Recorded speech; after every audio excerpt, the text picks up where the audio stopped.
নমস্কার। কৈলাস মানস সরোবর যাত্রার আজ পঞ্চম পর্বে আমরা কৈলাস পরিক্রমা শুরু করব। আজ আমাদের গন্তব্য দেরাফুক।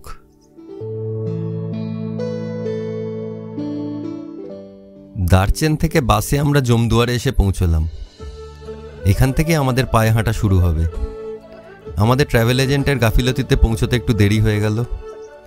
এখানে যে বৌদ্ধ চর্তেনটি দেখছেন এটিকে জমদুয়ার বলা হয়। এর মধ্যে দিয়েই প্রবেশ করে আমাদের পরিক্রমা শুরু করতে হবে।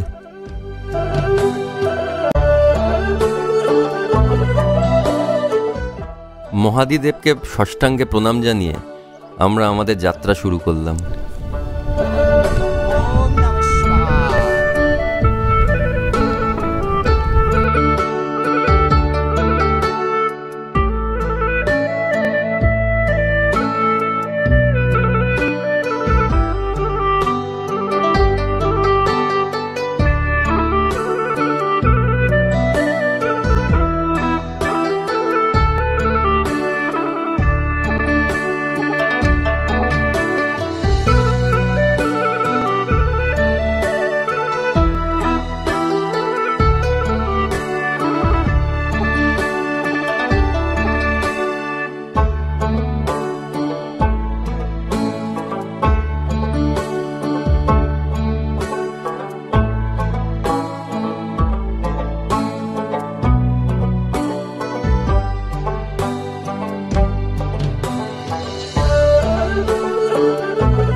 আমাদের আজকের পথটা অতটা কঠিন নয়, তাই চারিদিকের মনোরম পাহাড়ি দৃশ্য দেখতে দেখতে আমরা এগিয়ে চলতে লাগলাম।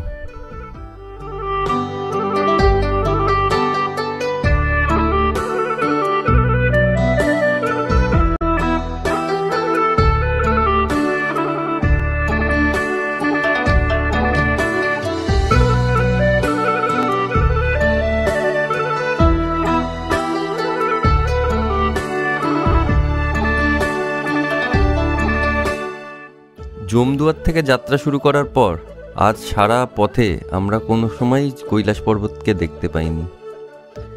এমন একটা জায়গায় এসে পৌঁছলাম যেখান থেকে আমরা কৈলাস পর্বতের পশ্চিম দিক অর্থাৎ ওয়েস্ট ফেসের দর্শন পেলাম।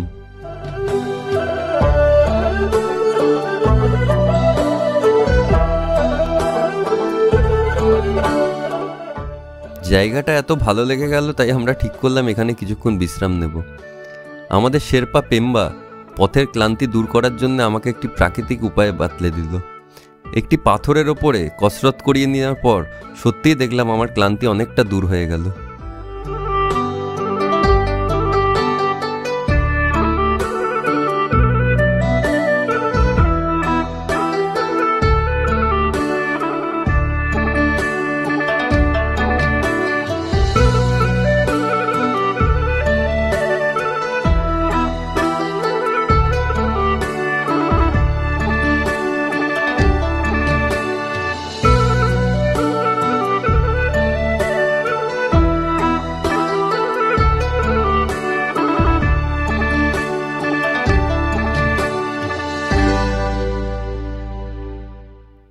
স্থানীয় তিব্বতী বৌদ্ধরা এই পরিক্রমাটি দণ্ডি কেটে করেন।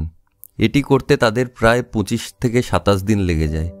তবে যারা একটু বয়স্ক তারা হয়তো দণ্ডি কাটতে পারেন না, তাই তারা পায়ে হেঁটেই এই পরিক্রমা সারেন।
চলতে চলতে দেখা হয়ে গেল একটি মারমটের সাথে।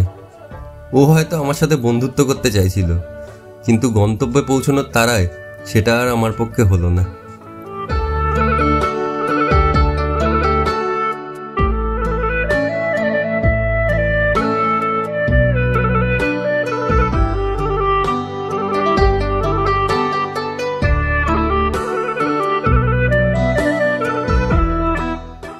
আমরা যত দেরাফুকের দিকে এগোতে থাকি, আস্তে আস্তে কৈলাস পর্বতের নর্থ ফেস আমাদের সামনে প্রকট হতে থাকে।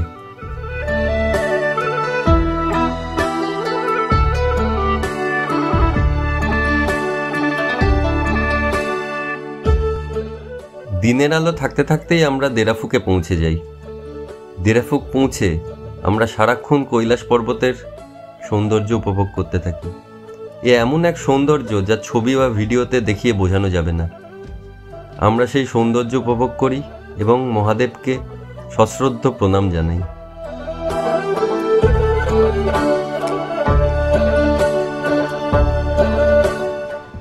আজকের রাতটা আমরা দেরাফুকেই কাটাবো। আগামীকাল সকালবেলা আমরা কৈলাস পর্বতের পাদদেশের উদ্দেশ্যে যাত্রা শুরু করব।